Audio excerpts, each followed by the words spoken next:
Hi friends, ഇന്നത്തെ നമ്മുടെ special എന്ന് പറയുന്നത് മാങ്ങ കൊണ്ടുള്ളൊരു നല്ലൊരു സ്പെഷ്യൽ കറിയാണ്.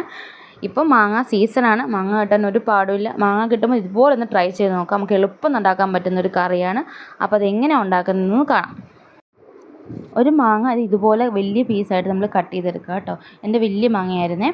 പിന്നെ അതിന് ശേഷം ഒരു ചട്ടി വെച്ചിട്ട് അതിലേക്ക് വെളിച്ചെണ്ണ ഒഴിക്കുന്നത്. വെളിച്ചെണ്ണ ഒഴിച്ച ശേഷം കടുക് ഇടുക. കടുക് പൊട്ടിയ ശേഷം നമ്മൾ വഴറ്റേണ്ട ഐറ്റംസുകളാണ് കേട്ടോ ഇതൊക്കെ. 2 പച്ചമുളക് എടുത്തിട്ടുണ്ട്, കറിവേപ്പില, വെളുത്തുള്ളി ചതച്ചത്, ഇഞ്ചി പേസ്റ്റ്. ഇനി നമുക്കിതിലേക്ക് ആദ്യം നമ്മൾ ഇടുന്നത് കറിവേപ്പിലയാണ്. അതിന് ശേഷം ഓരോന്നായിട്ട് നമ്മൾ ഇട്ട് കൊടുത്ത് വഴറ്റിയെടുക്കുക. ഇതെല്ലാം ഇട്ടതിൻ്റെ പച്ചമണം മാറി വരുമ്പോൾ അതിലേക്ക് നമ്മൾ കുറച്ച് മഞ്ഞൾപ്പൊടി ഇട്ട് കൊടുക്കുന്നുണ്ട്. പിന്നെ 2 സ്പൂൺ മല്ലിപ്പൊടി,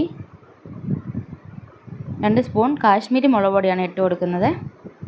നല്ലതായിട്ട് മൂപ്പിച്ചെടുക്കണം. കുറച്ച് ഉലുവാപ്പൊടിയും ഇട്ട് കൊടുക്കുന്നുണ്ട്.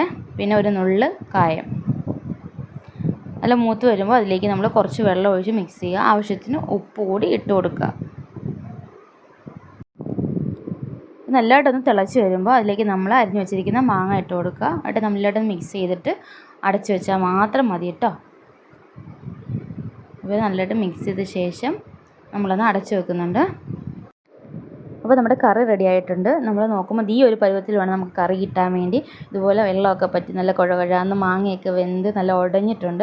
നല്ല ടേസ്റ്റുള്ള കറിയാണ്. ഈ ഒരു കറി മാത്രം മതി കേട്ടോ, നമുക്ക് ഒത്തിരി ചോറുണ്ണാൻ തോന്നും. അത്രയ്ക്ക് ടേസ്റ്റ് ആയിട്ടുള്ള കറിയാണ്. ഇതിൻ്റെ കൂടെ ഒരു മീൻ പൊരിച്ചത്, മുട്ട പൊരിച്ചത് ഉണ്ടെങ്കിൽ കുശാലാണ് അന്നത്തെ ദിവസത്തെ ഊണ്.